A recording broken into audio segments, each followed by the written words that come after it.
Good morning, everyone, and welcome to today's web seminar, a step-by-step guide for foster youth to completing the FAFSA. My name is Jessica Petros, and I'm with John Burton Advocates for Youth. Next slide. Before we dive into today's web seminar, I just wanted to go over a bit of technical information. We do recommend for the best audio experience that you call in using your phone instead of the audio on your computer, and the information is listed there. At the end of our webinar, we will have about 15 minutes dedicated to questions and answers. So if you have any questions that come up during the webinar, you can just submit those questions by clicking on the questions panel, just typing in your question and clicking send, and we will get to those at the end. Lastly, today's webinar, along with all the presentation materials, they will be recorded and posted on both our California College Pathways website and also on our agency's website at jbaforyouth.org. You can find it there in the training archives. And the PowerPoint slides will also be converted to a PDF, so you can have those for the future as a handout. And all of today's participants, we will be following up with an email with today's presentation as well.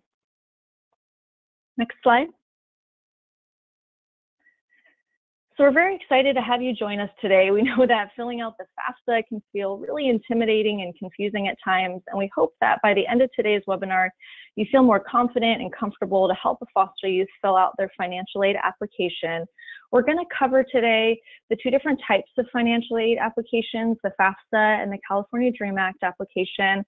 We'll also provide you information on when to apply, as well as what foster youth should bring when they're coming to sit down to fill out their financial aid applications. And of course, we'll give you all the information on how to fill out the FAFSA for foster youth, starting at the beginning of the application and going through until the end. And next, we'll provide key information about some steps after the FAFSA to make sure that our foster youth receive all the aid that they're eligible for. And lastly, some helpful resources in addition to today's webinar. Next slide. So again, my name is Jessica Petros. I'm a project manager with John Burton Advocates for Youth. We'll also be joined today by Juana Hernandez, a higher education manager with the Los Angeles Area Chamber of Commerce Foundation. And lastly, during our question and answer portion of today's webinar, we'll be joined by a financial aid expert and consultant, Mark Kantrowitz. Next slide. So again, we really appreciate you being here on today. We know that financial aid really makes a difference in a student's success in college, and we want to make sure that our foster youth receive all the financial aid that they're eligible for. We're finding that a lot of times, a lot of money is left on the table that foster youth are eligible for.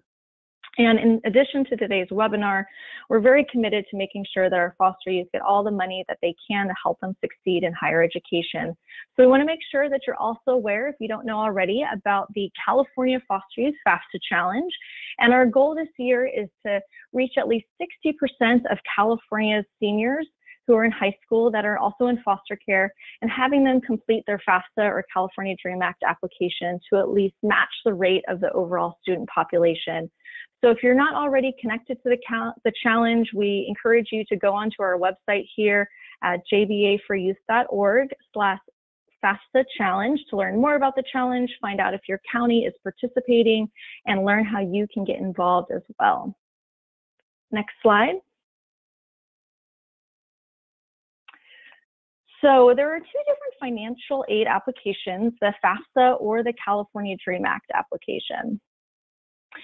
The FAFSA stands for the Free Application for Federal Student Aid, and the key word there is free. This is a free application, no student should have to pay, and that goes for the California DREAM Act application as well.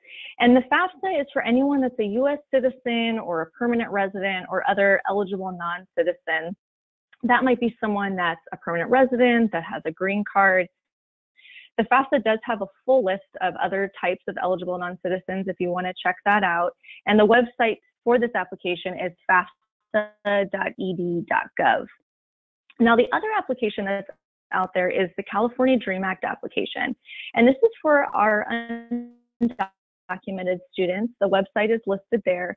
And what this application does is it allows eligible undocumented students to be qualified to receive state financial aid, and also that they can qualify to only have to pay state resident fees instead of higher out-of-state tuition fees at California's public colleges and universities. So if you go to the website, you can also find out more information about who might be eligible. And we'll be covering today information on how to complete the electronic application. These applications, though, they are also available on paper, although we do encourage that they fill them out electronically just to reduce any chances of error. Next slide. So just another note about the California DREAM Act application, especially in today's political climate, a lot of students might be fearful to self-identify that they're undocumented. So you might want to remind students that their information is totally confidential, their data will not be shared or disclosed to anyone, so they might feel more comfortable in filling out the application. And again, this is a state application, so they can qualify for state aid. So unfortunately, they won't qualify for federal aid like the Pell Grant. And as well with DACA right now, just to remind students that they don't have to have DACA to apply for the California DREAM Act application. And if they are a DACA recipient and they have been granted a temporary Social Security number, that can be confusing sometimes for students. So you want to remind them that even if they have a temporary Social Security number through DACA, they still need to use the California DREAM Act application. And as we go through today's webinar, for the rest of the webinar, we will be referring to the FAFSA, but just as a note, most of the questions on the FAFSA actually mirror the questions that are also on the California DREAM Act application, except for a few questions in the beginning about Social Security numbers. So the information that you learned today on how to complete the FAFSA can also help you if you're working with any students in completing the California DREAM Act application. Next slide. So we did want to note just briefly about Special Immigration Juvenile Status, SIJS. This is something that some of our foster youth who are undocumented may qualify for to be able to become and apply to become a lawful permanent resident. If you are working with any students who currently have an application pending for SIJS, for many of them it might take a couple of years before it actually goes through and is approved. So unfortunately, if they do have a pending application, they still have to apply using the California DREAM Act application. They won't be eligible for federal financial aid while their application is processing. And if you are working with any students who haven't applied yet, definitely encourage them to get in touch with their child welfare agency, talk to their social worker or their attorney to learn more and see if it's the right option for them. Next slide.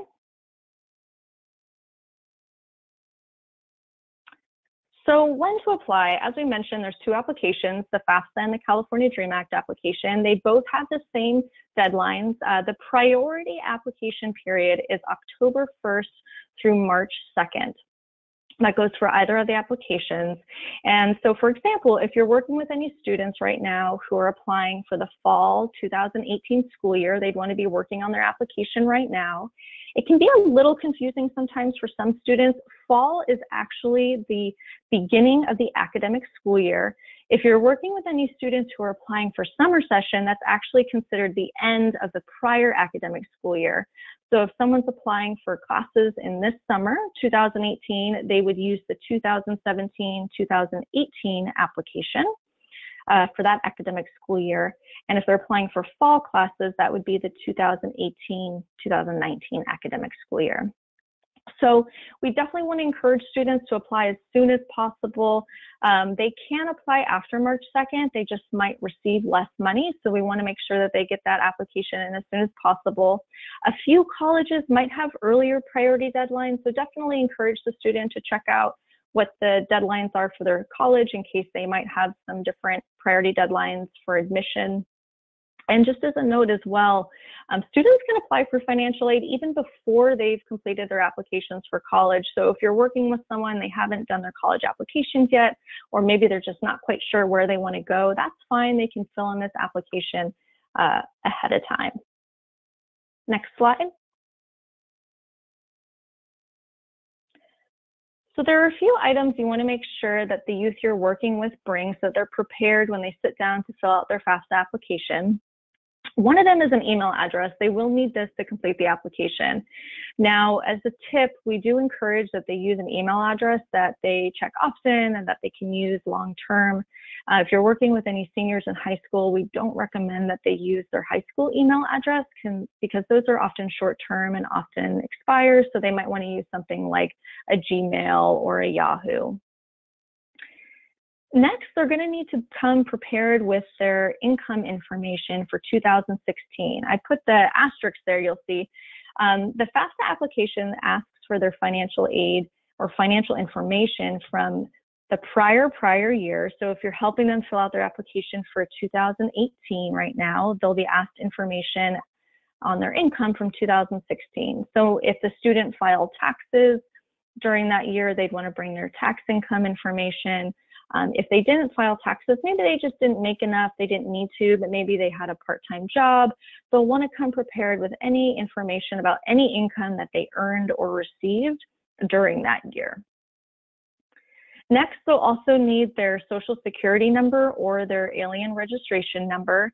And just as a tip, make sure that they also know their name exactly as it appears on their social security card. They don't want to put any nicknames. It needs to match exactly on that card. And lastly, they want to come prepared with a list of up to 10 colleges that they're interested in applying to.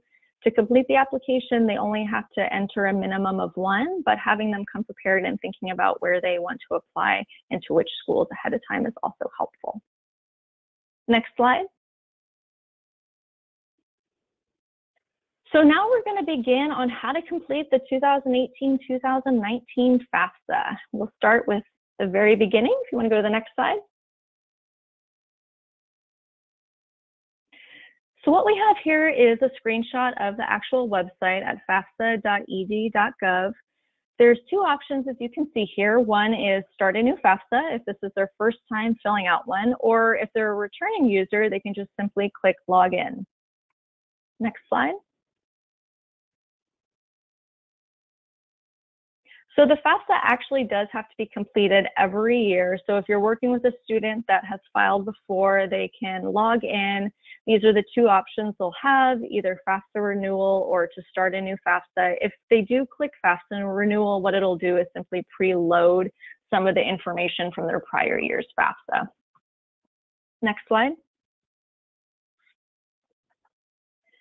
So you've worked with a student, you've gone to the first page, they click that they want to start a new FAFSA, and they'll be brought to a login page where they are asked to create an FSA ID. So we're going to spend a little time talking about what this FSA ID is.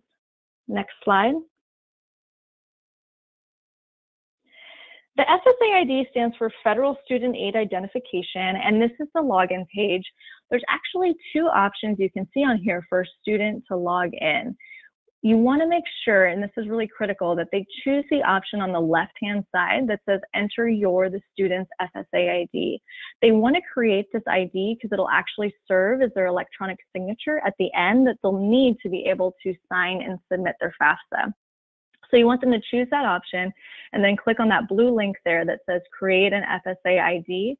It will actually bring them to a separate website where they will be asked to answer a series of questions to create a unique username and password.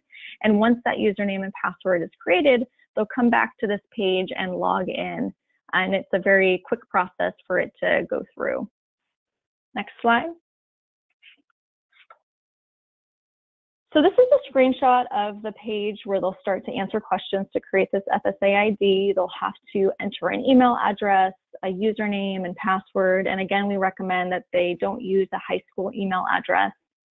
They might need some assistance in creating a username and password, something that can easily be remembered, but not easy for someone else to figure out. And once they enter in that information, they can continue to the next page. Next slide. And here they'll enter their name and their social security number. And again, exactly as it appears on their social security card. You'll see they'll only be able to enter that number in once. So you want to make sure they enter it very carefully so there aren't any errors. And if you're working with a foster youth who doesn't know their social security number, they can get in touch with their local county's child welfare department, get in touch with their social worker or their independent living program. They can help them out. And if they don't have that Social Security card, we definitely recommend that they get one because they'll need it for the future. Next slide. So here it's pretty simple. They enter a mailing address and a phone number. The mobile phone number is really just in case they forget their username and password to help them log back in. So that can be a helpful number. A landline is less useful in this case. Next slide. Here they'll be asked to create and answer a series of challenge questions in case they forget their username and password.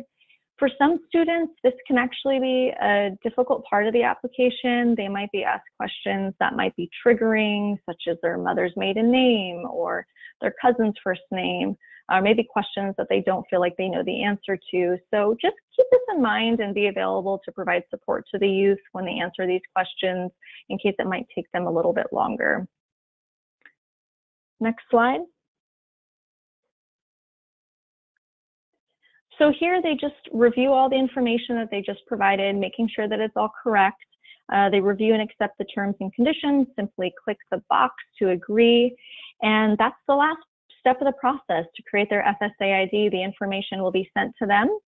They'll get their ID and be able to go back to that login page and provide the information and log into their application. Next slide. Before they do that, though, we do recommend that they write down all this information somewhere safe. A lot of youth will forget everything that they just created, so we want to make sure they write down that username, that password, if they just created a new email address, writing that down as well, and their password, and then the answers to their challenge questions. Maybe they write it on a piece of paper, somewhere they can keep safe, take a picture on their smartphone, or send an email to themselves, but just so they have this information for later. Next slide.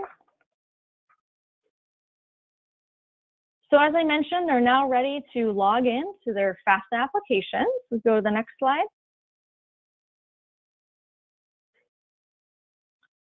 So as I mentioned before, they'll choose the option on the left-hand side, enter the student's FSA ID. They'll enter that new username, or if they'd like their verified email address that they just entered and their password, and they will click next. Next slide. So the first page is this disclaimer that comes up. They just simply read it and click accept. Next slide. And then here they'll choose which academic school year they're applying for financial aid. So again, if they're applying for the fall semester right now, they would click the 2018-2019 FAFSA. And if you're working with any students who are applying for any classes for summer session, that would be part of the 2017-2018 FAFSA. So we're going to pretend that we're selecting the 2018 and 19 school year and move along from there. Next slide. Once they do that, there'll just be an introduction page that comes up with some general information. They can read that if they would like, or if not, just simply click the next button. Next slide. Here, the student will be asked to create a save key. They'll need this in case maybe they don't fill out their application completely in one sitting. They can come back and finish it later, and they actually can return within 45 days to complete and submit the FAFSA. So after they have created that save key, we do recommend that, again, they write that down somewhere safe as well so they don't forget. Next slide. So there's our tip reminding you to write down that save key. Next slide.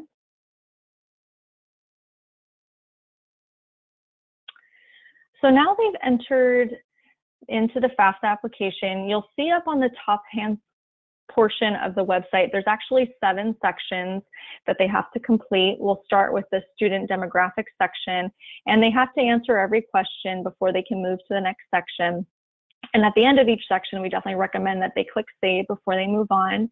I do want to note that there's this help and hints bar. So for every question on the FAFSA, they can click the box within that question, and detailed information will pop up in the help and hints bar, and it is very helpful, so we want to make sure that you're aware of that as well for further information.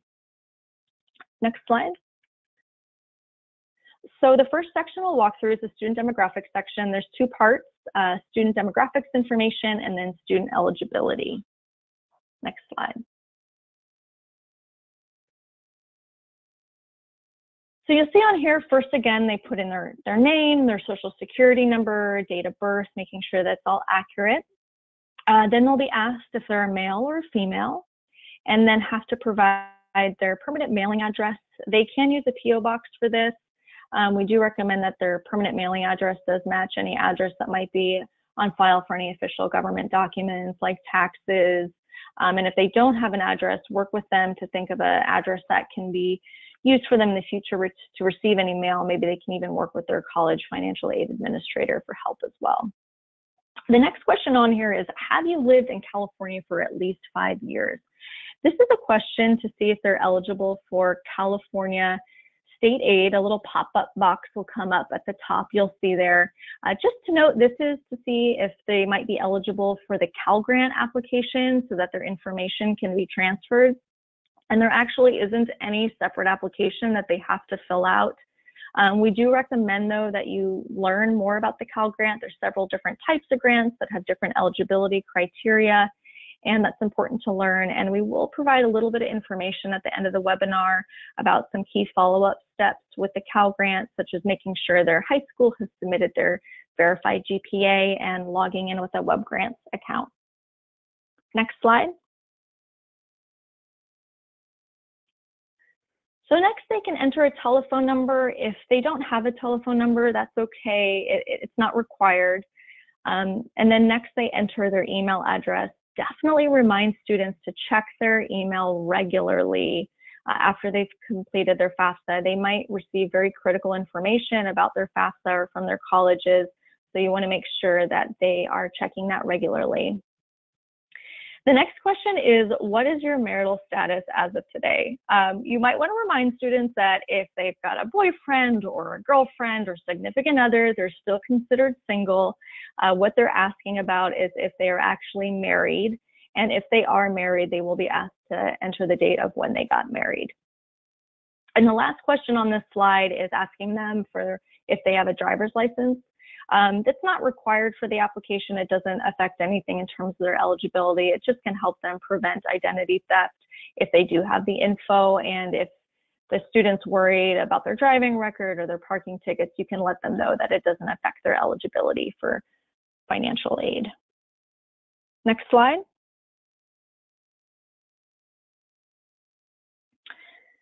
So on this slide, it asks them if they're a U.S. citizen. There's three options. One of them is, yes, I'm a U.S. citizen or U.S. national. The next option is no, but I am an eligible non-citizen. And this is where they would enter their alien registration number if they have one. The third option is no, I am not a citizen or eligible non-citizen, in which case they would not be filling out the FAFSA. They would be looking to see if they're eligible to complete the California DREAM Act application. Now, if you're working with a student who on the prior slide indicated that they're a male, this question will pop up and ask if they're registered with the Selective Service System. This is actually a requirement for male students to be able to receive federal student aid. They do have to be registered with the Selective Service System. If they're not already registered, the FAFSA makes it very easy for them, and they can actually just register right there. There's that little box that says register me. They just click the box and they'll be automatically registered within the FAFSA. Just to clarify as well, if you're working with any transgender students, the federal government does define male based on the student's gender at birth as listed on the student's birth certificate. Next slide.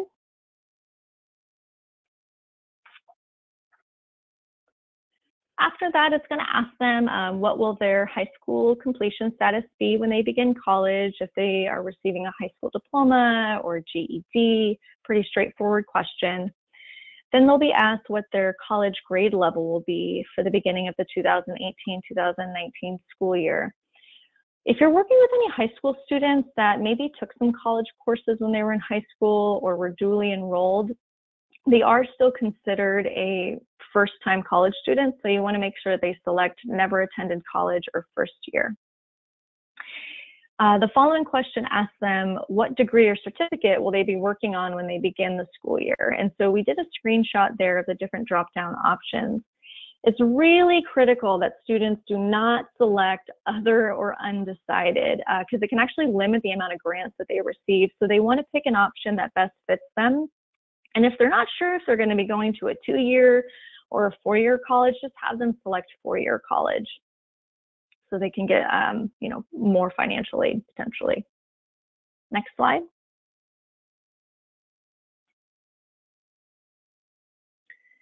So the next question here is, are you interested in being considered for work study? I will say a lot of students don't know what work study is, so you might want to provide them a little bit of information.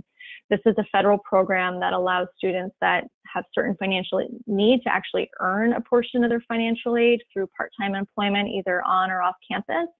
And if they say, yes, I'm interested, they can always change their mind later and decline it if they decide that they don't want work study in the future. The next question, again, pretty straightforward. Will you have your first bachelor's degree when you begin the school year, either yes or no? The next question is quite critical for our foster youth. It says, are you a foster youth or were you at any time in the foster care system? So we encourage foster youth to answer yes to this question, even if they were in foster care for just one day. A lot of our colleges and universities have a wide range of supports and programs in place for foster youth. And a lot of these programs, they find out who their foster youth are by those that check off yes on this application. They get a list of their foster youth, and this might be one way that they reach out to them and get them connected to their resources and supports at their campus. So we do encourage foster youth to check yes. The next question is also sometimes a sensitive question for our foster youth. It's asking the highest school completed by their parent. So they're not asking about their foster parent or their relative caregiver. They're asking about their biological or adoptive parent. And if the student doesn't know that information or they don't want to provide it, that's completely fine. They can just select other or unknown, and it's not going to affect their eligibility for any of the federal student aid. Next slide.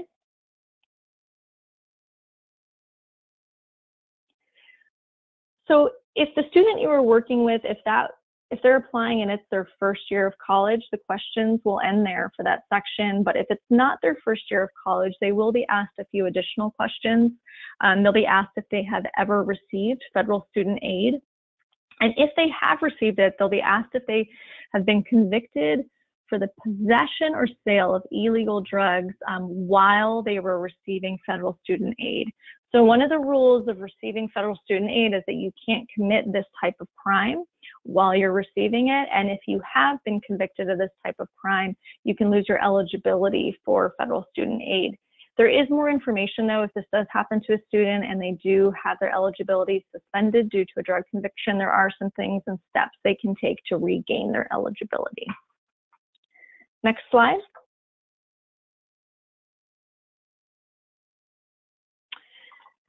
So here on the prior slides of questions, if they indicated that they will have been receiving their high school diploma, they'll be asked a few additional questions about the name of their high school, what city the high school is located in the state.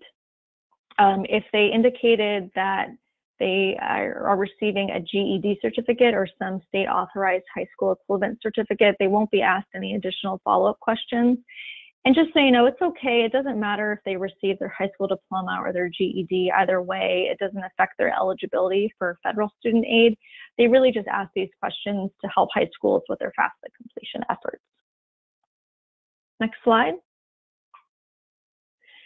So that is the end of the student demographics section. We're now going to move into the school selection section. Next slide. So this is where the student can search for and select up to 10 colleges that they want to attend. All the information that they provide on their FAFSA will be sent to those colleges. And again, if you're working with a student who's just not sure where they want to go yet, or their plans change later on, that's fine. They can always go back in and update or change their college selections. Next slide. So they simply put in the information to search for the school. and a list will be generated and they can add that school to their list. Next slide.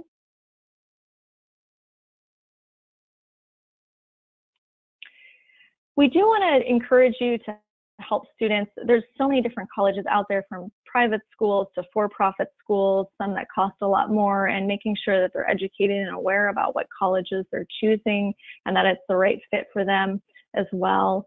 And also, as a tip, if you're working with students who are applying to a UC or CSU, while there's only one application for a UC or a CSU, they do need to list each individual UC or CSU that they're applying for in this section.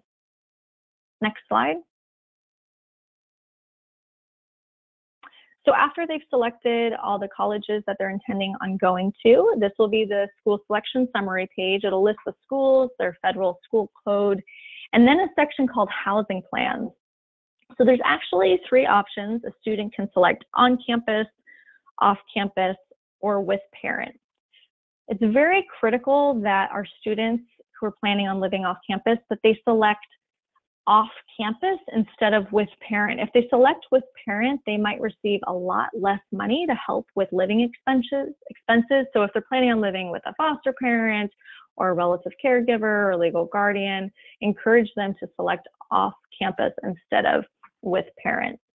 And just to note too, on the right-hand side, they can order the different colleges, but for the state of California, it doesn't matter which order the colleges are listed. Next slide.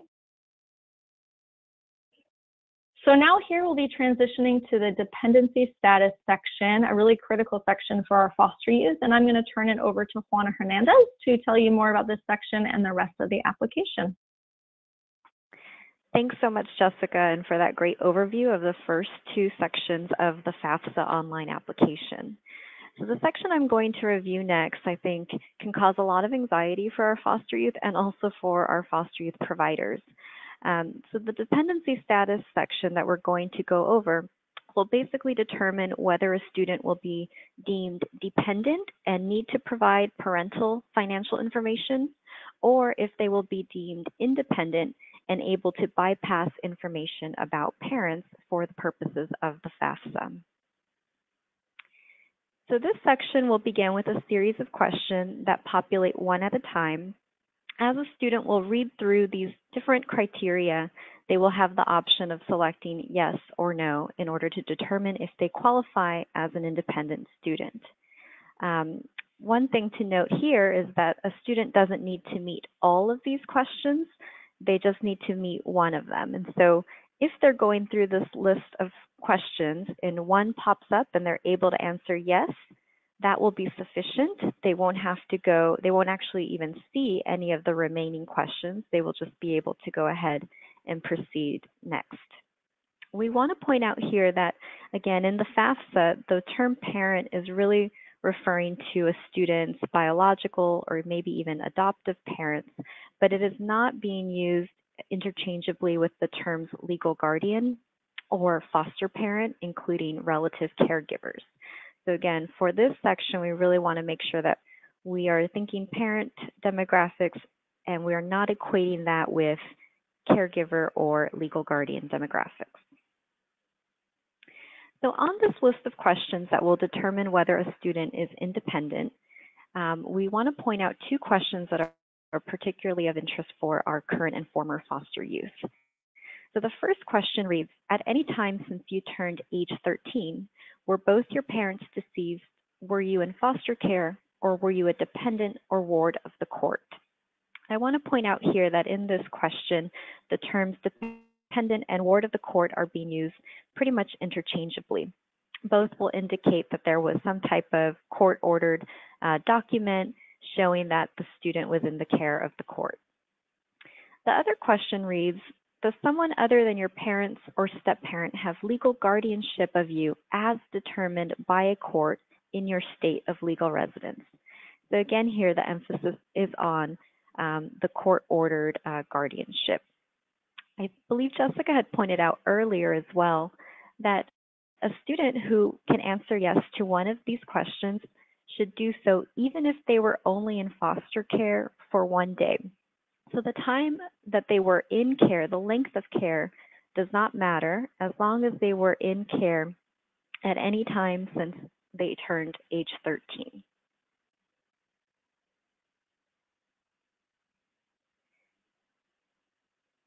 A student will have to go and provide verification to confirm their foster youth status, and this will typically happen after their FAFSA has been processed and they will receive some type of communication from their college. So like other parts of a student's financial aid application, verification may require that the student actually submit paperwork to the college financial aid office. For this, a student can request their ward of the court letter. Typically, a student can go to their current social worker or ILP program coordinator to receive the dependency letter.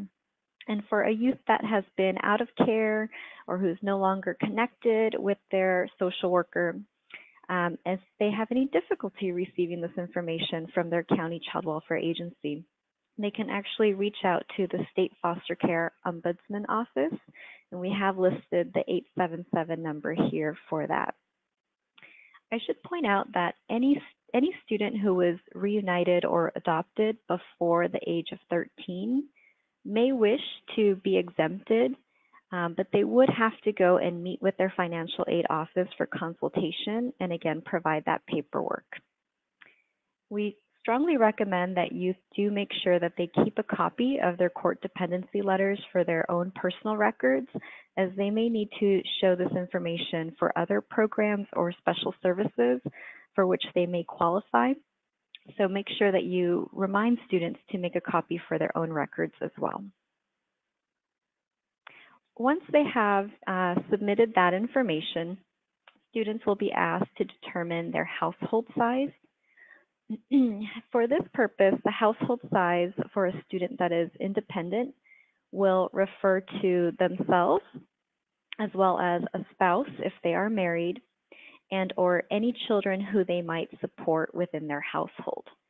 The household size will not include any siblings or extended family, foster family, or if a youth is living in a group home, it does not include any other residents or staff of the group home. So again, for our students who did meet any of the criteria for independent status in the preceding section, those students who are able to answer yes, they will list typically a household size of 1 unless they are married and have children. The next question here asks, how many people in their household will be in college for the upcoming academic school year? So again, this may be just 1 if the foster youth themselves will be enrolling in college. If they were married and they have a spouse who is also in college, then that number might be different. From there, you will see this question that says at the end, do you want to answer questions about your parents? Youth can simply hit no to skip answering any of these questions, and doing so will not affect their availability for financial aid. So again, the next section here is the parent demographics section. For students who were unable to be categorized as independent student based off of the previous criteria, they will have to go ahead and provide information about parents. For foster youth who do meet the independent status criteria, they will actually see that this section is not required of them, and that's what we're going to see in this next set of slides. So as you can see at the top of this toolbar on the screenshot, the section Parent Demographics is now shaded out. So in this case, the student was deemed independent, and so they no longer have to answer any questions related to parent demographics. And so this tab is actually a tab that they will get to bypass on the application. As a result, the student will be prompted to proceed directly to completing the financial information section.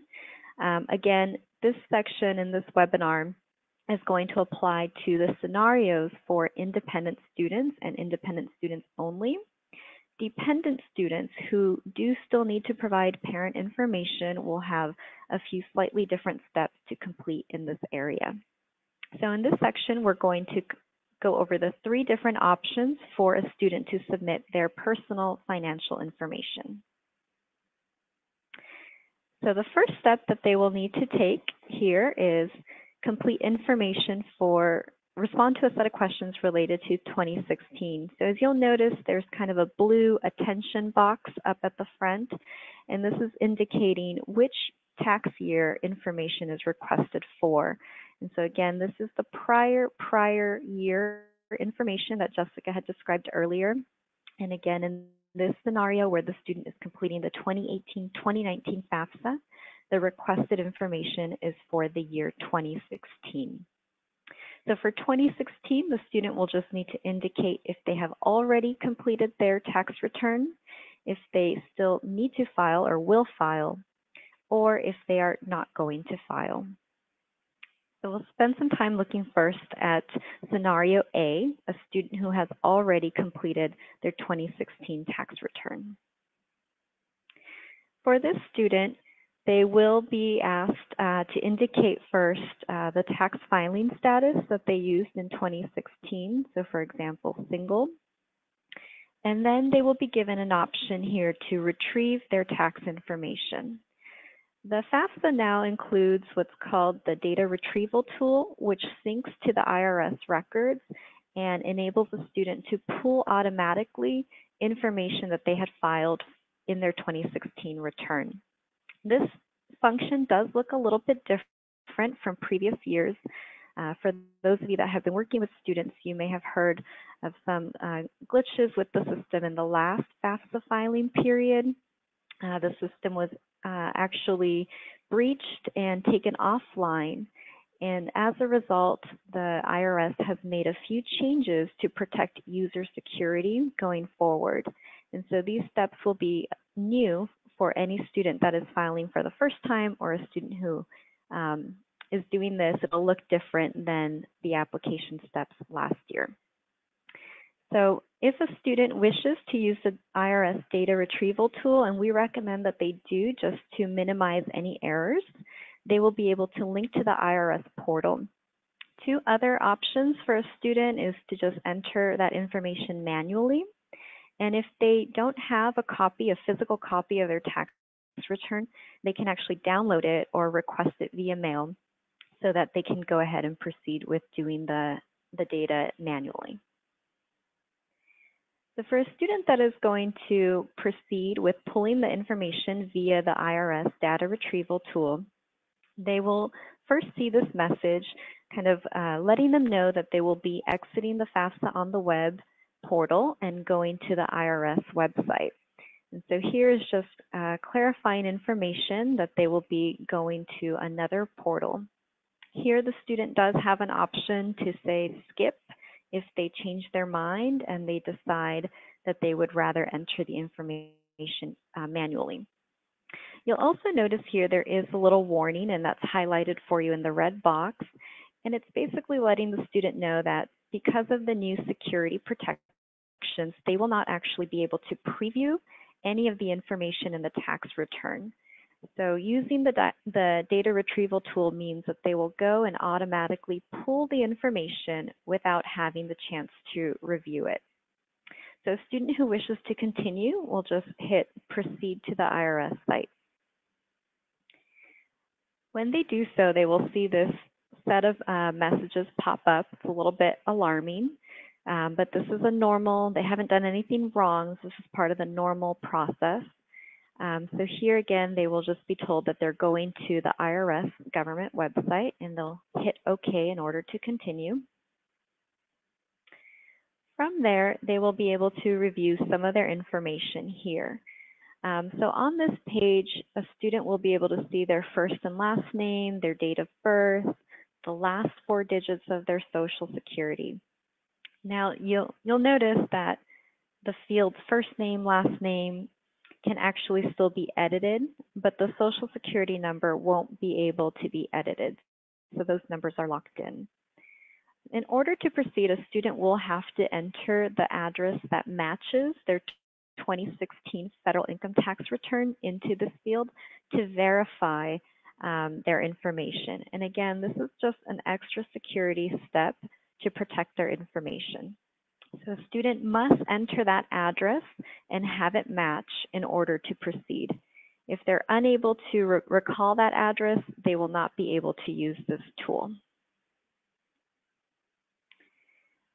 So once they have entered their information, their address information that matches the 2016 tax return, they will have the chance here to hit submit and proceed forward. Again, if they were unable to enter the address correctly, they don't recall it, or if for whatever reason they decide they want to go ahead and enter this information manually, they will simply click Return to FAFSA. And finally, there is one more screen that a student will have to click through. And this is, again, just one final chance to make that selection of whether they want to transfer their information automatically or if they wish to go back to the FAFSA and enter their information manually. So we recommend that the student click Transfer My Tax Information into the FAFSA and then hit Submit. Once a student has completed that IRS data retrieval, they will be directed back to the FAFSA online portal. The alert box now says, you have successfully transferred your 2016 IRS tax information. And you'll see now fields that say transferred from the IRS in every field that was successfully matched. Again, the student won't be able to review the data in this field, and they won't be able to edit this information. So one thing that's important about that is if a student actually had to go back and file an amended federal income tax return, they would not be able to go and edit this information in FAFSA. They would actually need to talk to the financial aid office at their intended college of enrollment. So after doing that, the student will be asked a few questions about their financial information that continues. So again, here in this box, you'll see a few labels that are fixed and they cannot edit, and that's based off of what they have already transferred from the IRS. And then you'll see there's a section called 2016 Additional Financial Information. And here are a series of boxes that the student will be able to select anything that does apply to them. This next screen just shows the bottom half of these questions. And these questions here, again, the student may want to indicate if it applies to them. Otherwise, they will go ahead and skip. So for students that select Will File, who still need to go back and complete that tax return for 2016, there will be slightly different questions and steps that pertain to them. So in the portal, they will select Will File and then indicate the tax filing status that they plan to use for the 2016 return. And then they'll go ahead and click Next. Now on here, they're going to see a red error message indicating that they have missed the deadline for the tax filing period. And that's okay. They're simply going to make sure that their answer says Will File and go ahead and click through. Now from here, they're going to have to enter some information manually. So the student will first be asked to estimate their gross income. And gross income refers to the total income that they received from work and other income before any deductions or taxes were taken out of their income. They'll also be asked if they are a dislocated worker. And so again, that help and hints bar has some great tips and clarifying notes for students to determine if this actually applies to them. Now, students who may be continuing on in college, maybe those sophomores, they may have actually earned income in the previous year from federal work study, the program that Jessica mentioned that enables students to work either on campus or off campus. So students do need to factor in any federal work study earnings into their total gross income. And note that they will be able to later indicate money from work study in the additional financial information section so that these funds are not counted against them. So again, they do need to report it as gross income, but there will be a space where they can indicate how much of their gross income was through federal work study so that they are not harmed and it's not counted against their financial need. Now, the additional financial information section also has a space for students to indicate if they have been receiving funds through special federal benefit programs. So the application, because it is a federal application, does list these programs by their federal name, but one thing that's important for providers to note is that students may be most familiar with the program's local name.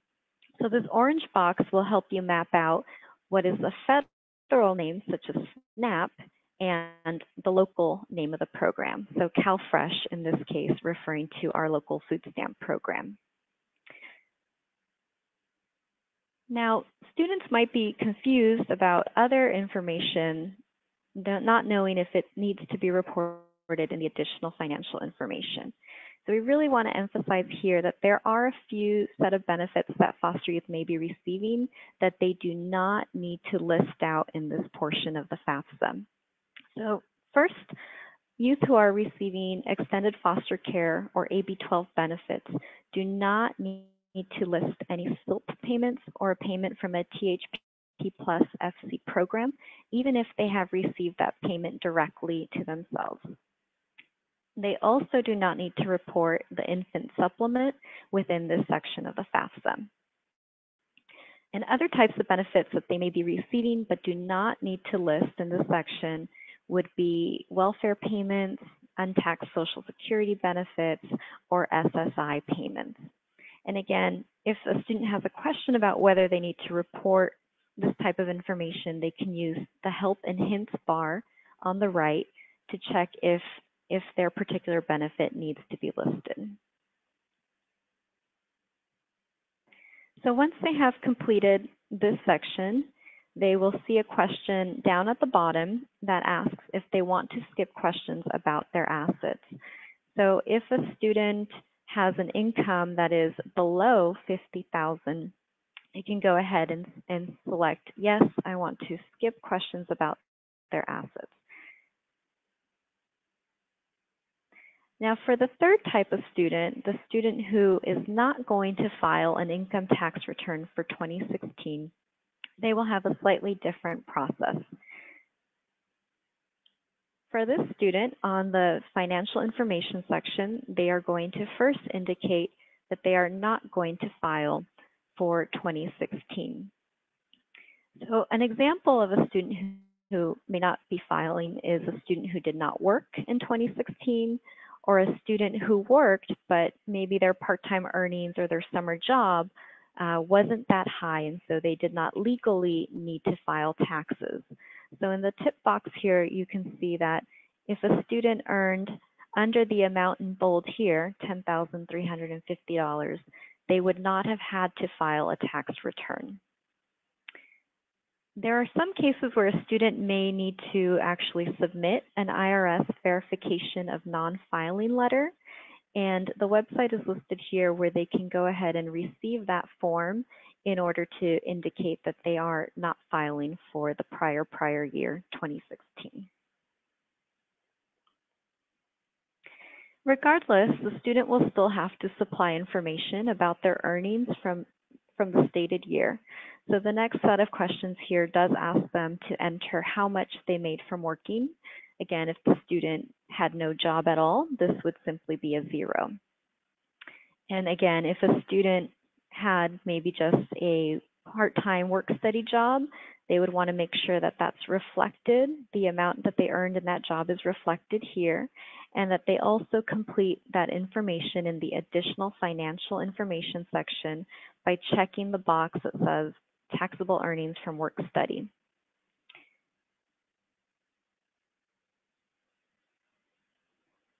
Again, this student, similarly as we discussed in the preceding section, would still have some options for reporting information in the additional financial information section.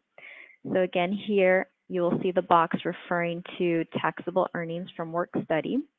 And then you'll also see the untaxed income boxes as we saw in the previous slide. So again, this student would also not have to report any extended foster care or AB 12 benefits that they may have received. They would not need to list Social Security benefits or SSI income. And again, as we saw in the previous scenario, the student will be asked if they want to skip questions about their assets.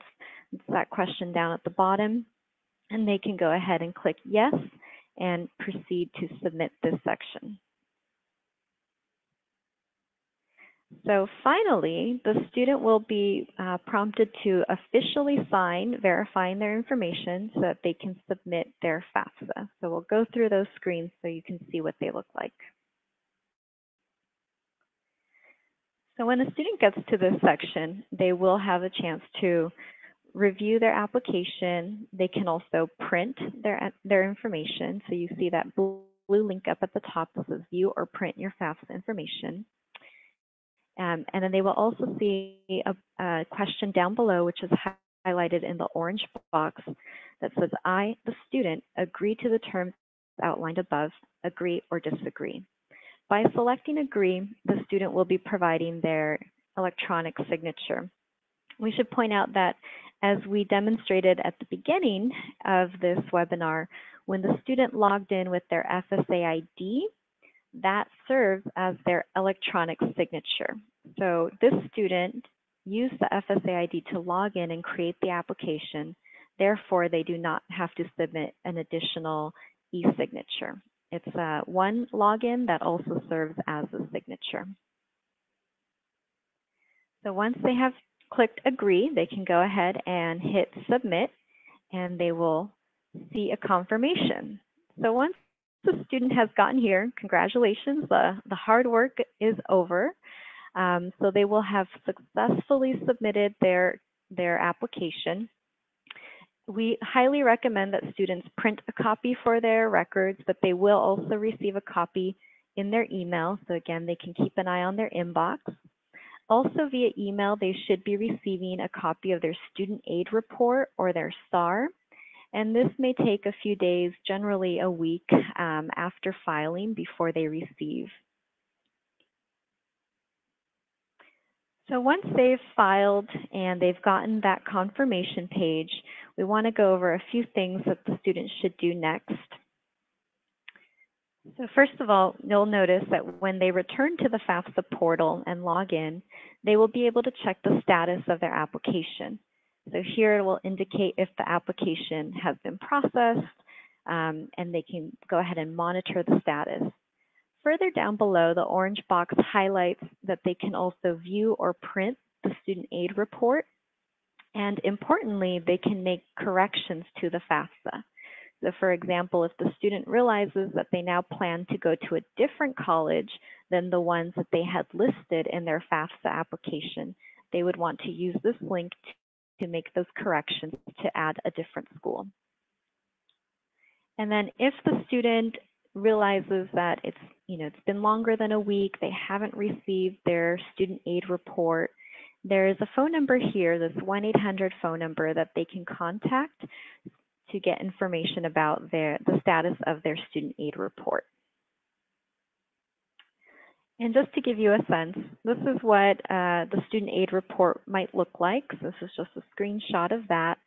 Two things to note, there will be two unique kind of numbers that the student would be looking for.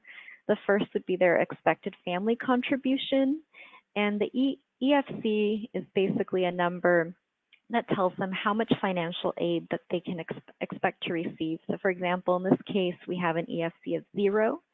So that student has an expected family contribution of 0, and that is indicating that they will likely receive a higher amount of financial aid. And then the SAR also has a data release number, a DRN, that they might need to reference if they were ever to contact the Office of Federal Student Aid when making any corrections or addressing any errors that might be in their application. So from there, you can see that we are pretty much through the hardest part of the process. So the student has completed the FAFSA, or maybe an undocumented student went and completed the DREAM Act. So now we just want to highlight 2 next steps to make sure that they are on track for their aid. So for our California foster youth, we want to make sure that they are completing the Chafee grant application. Again, if they are an undocumented student who has completed the California DREAM Act application, they can still submit a Chafee grant application. So you'll notice in the criteria to qualify for Chafee, youth must have been in foster care between the ages of 16 and 18, and they must not have reached their 22nd birthday. You see there's no indication there related to citizenship status. And so students can go ahead to the Chafee website to complete a very short form in order to qualify for this aid. And this is just what that website looks like. I will point out that for the undocumented students, there is a question here that asks about their undocumented status. And once they check that box, they will see a message pop up that instructs them to fill out the paper version of the application rather than the online form. On the paper application, it actually instructs students to complete their California DREAM Act number instead of the Social Security number. Any student that has questions about that can contact the Student Aid Commission's Specialized Programs branch for additional assistance. And then one area of this application that tends to be confusing for all students is the school of attendance. And in this field, they want to make sure they're highlighting the college or university that they plan to enroll at and not the high school that they might currently be attending. And if students find they need to make any updates to this application, they can go ahead and do so via Web Grants. And Web Grants is basically the state's online portal for administering financial aid, and it's a place where a student can check their status for both Cal Grant and Chafee awards, and where they can also process any changes, like changes to school information. For Cal Grant, students do want to make sure that their GPA verification has been submitted, and they will be able to see that status on their Web Grants account. So for Web Grants, they'll simply click Create an Account, and on here, they will be entering Social Security or California DREAM Act ID number for undocumented students. And similar to some of the other portals, they will be prompted to do a user ID, password, and then a set of security questions. One thing to note, the passwords will need to be updated every 90 days.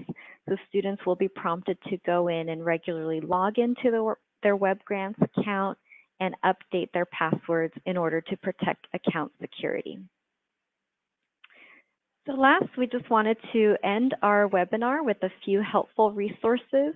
Of course, you'll have access to these slides afterward, but we want to make sure you're aware of three other resources. So first, the Financial Aid Guide for California Foster Youth, which our partners at John Burton Advocates for Youth have compiled, can be downloaded from any of these websites. This is a free step-by-step guide that youth and providers can refer to as they're completing any of their financial aid applications, whether DREAM Act, FAFSA, or Chafee Grant.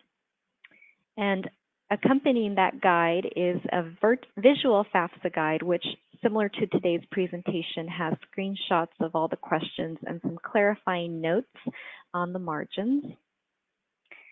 We also know that some folks just feel more comfortable getting some assistance in person, so we wanted to note that the Student Aid Commission does partner with many agencies statewide to run free Cash for College workshops. These workshops always provide free computer lab space where staff can offer general assistance to students as they complete their applications. Again, this is generally targeting the general student population. So we do recommend that providers accompany or caregivers accompany foster youth to any of these workshops so that the youth can have a little bit more individualized assistance. And another suggestion we would have is visiting the Cash for College workshops that are hosted by community colleges, since generally the staff there who are conducting these workshops have a lot of familiarity with assisting foster youth with these questions. And then lastly, we just wanted to list here the U.S. Department of Education's hotlines for any troubleshooting and problems that may arise, as well as the customer service email address that's listed there in blue. And now we'll transition it back to Jessica to guide us through our question and answer portion. Great, thank you so much, Juana. And just to remind everyone, today's presentation will be recorded and sent to everyone so you can reference it later if you weren't able to jot down all those websites and phone numbers. We have a lot of great questions that just came in, so we will do our best to get through all of them. If we can't get to your question today, we'll make sure to follow up and email you as well with the information. So before I turn it over to Mark, one question was about getting more information on the special immigration juvenile status, and we do have an informational handout that we can provide on that. So I will be sure to follow up with the group and send out that information.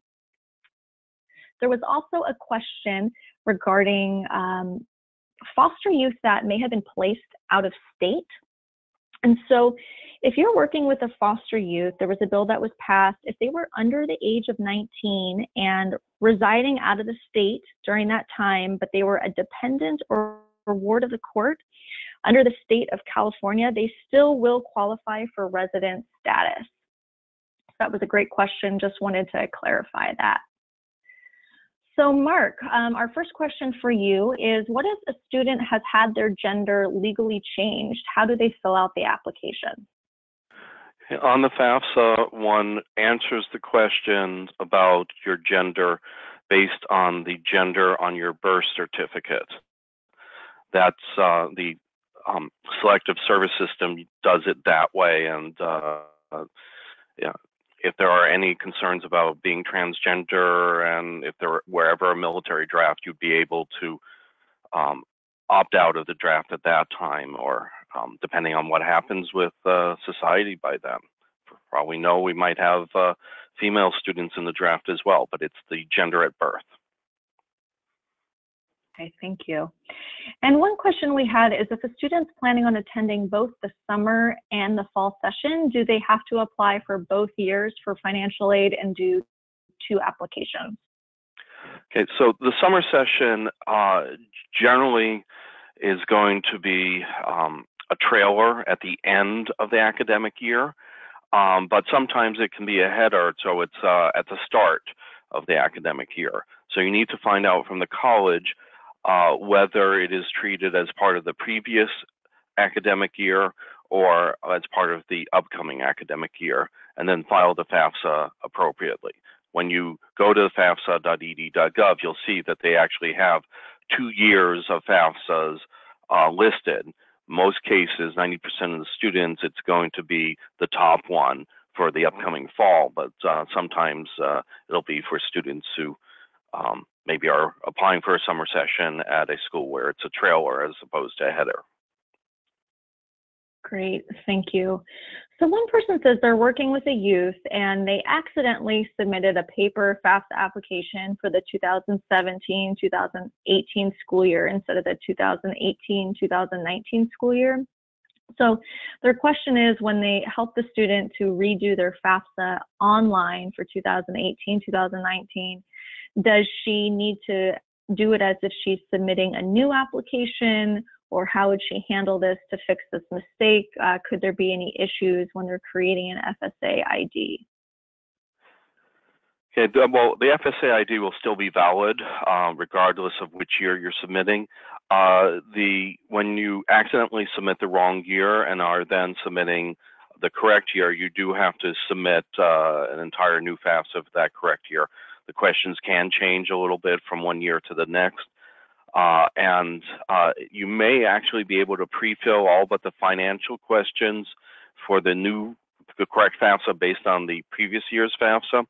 One issue that may come up is if your income information that you reported was for the wrong tax year, so that both years are the exact same information, then it may trigger a verification, because they'll say, well, you had exactly the same income in 2 years in a row.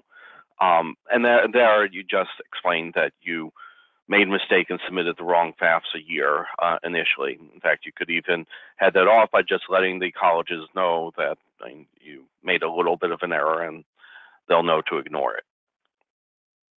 Great, thank you. And does a student that has work study, do they receive a W-2? Yes, they will receive a W-2. Now, work study money is exempt from FICA taxes, but it is still subject to ordinary income taxes. So they will still have to pay some tax on it, depending on what their income is for the entire year. I mean, obviously, if they're below the IRS filing threshold, then they won't even need to pay federal income taxes on it.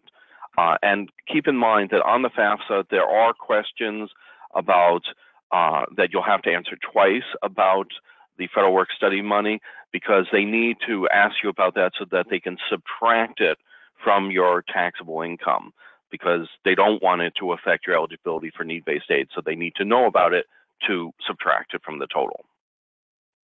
Great, thank you. For students that are attending a college out of state, they're wondering for the Chafee grant if they still complete the CSAC version of the Chafee grant, or if they need to complete a different Chafee grant application. Okay. I'm not in detail familiar with whether the Chafee grant can be used out of state. My impression is that it can't, but we'll have to get back to you on that. Other states have their own equivalent of the Chafee grant. So it may be that you have to submit the equivalent form for that other state. Okay. One question, this is a unique scenario. They're working with a 12th grader whose legal guardian recently passed away, and they're wondering how they should fill out the application, if they're going to be considered an unaccompanied youth at this point, and if they already filled out the FAFSA with that person's information, how they should fill it out. Okay, so if someone is a court-ordered legal guardian, that student's an independent student. It's unclear why they would complete the FAFSA unless it wasn't a court-ordered legal guardianship, but one that was set up by an attorney in their office, in which case the guardian wouldn't have been responsible for completing the FAFSA. It would have been the student's biological or adoptive parents. One needs to determine whether or not this was a court-ordered legal guardianship or just an attorney legal guardianship, and that may affect whether or not the student's an independent student, and therefore whether the guardian's information is required, even just the support provided by the guardian. Generally speaking, if someone's providing you with support, even if they aren't, if they're just an aunt, uncle, or legal guardian, that support gets reported as untaxed income to the student. Great, thank you. And to clarify the question before, the Chafee grant can be used in other states, so they definitely can fill it out if they're applying to a college or university in another state. And also, if that student is originally from another state, if they were awarded the court under that state, they can apply through their state's application. Different states have different amounts of funding available, so they can also look into that. And someone was wondering if... Also, you should look into whether the college has their own special grants for foster youth. Some colleges do. Definitely.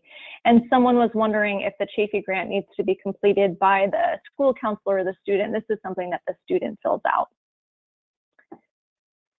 Great. So another question, just a real quick one, is the save key always 4 digits like an ATM PIN? No, it can be any number of digits. I believe it has to be at least 4. The purpose of the save key is when you have 2 people filling out the FAFSA who aren't in the same location. Much more common when children have parents who may be living abroad than with foster youth who may not have a parent completing the FAFSA. But what you do is you complete the FAFSA with your save key, and then you communicate that save key to the other person who's going to complete their section of the FAFSA. It's also useful in case you can't complete the FAFSA in one sitting. Great, thank you. So I know we touched on how to report work study, but the question was, in the additional financial info section, do they have to check the box on college grants if they received a Pell Grant or a Cal Grant in 2016? Okay. The purpose of those questions is to solicit information about need-based financial aid that they received that was included in taxable income, because they want to exclude it from taxable income by subtracting it out, so that they're not holding that financial aid against you when you're applying for more financial aid. Great, thank you. And we have a lot more questions. We definitely won't be able to get to all of them. I'm going to do just one more, and then for all of those questions we didn't get to, we will definitely follow up and send a list of responses. For the last one, there's many to choose from. One was a unique situation in terms, they said, I have custody of my niece and nephews. They are 17-year-old triplets, and they were in foster care in Florida. I'm filling out the FAFSA. They're independent students. They qualify. Their household size is 1. However, when asked the number in the household who will attend college at the same time, they cannot enter 3. Could this mean that they get less financial aid from colleges who take the number of kids going to school simultaneously into consideration? So when you have a foster youth, they do not list their siblings and household size, even if they are in the same physical location, whether it is a home of a family member or a guardian, or whether it's a group home. They list just themselves. And the number in college figure is the number who are listed in household size who are also going to college at least half time, who are children. And so they would not be able to list 3 in college. And that means their financial aid is being based solely on their financial information, not on their siblings. If they were in an intact family and they were all 3 of them going to college, it would increase the amount of aid that they receive, because it divides the parent contribution portion of the expected family contribution by the number of children in college. Since there is no parent contribution when someone's an independent student, it doesn't make a difference in that regard. If you had children of your own and they were going to college at the same time as you were, then it would divide your contribution and it would lead to a lower EFC and therefore more financial aid. Perfect. Thank you so much, Mark. Well, we are out of time. And again, I'm sorry we weren't able to get to everybody's questions today. But again, thank you for participating in today's webinar. And thank you, Juana and Mark, for your time and expertise today. And we will again follow up with all this information to all of our participants.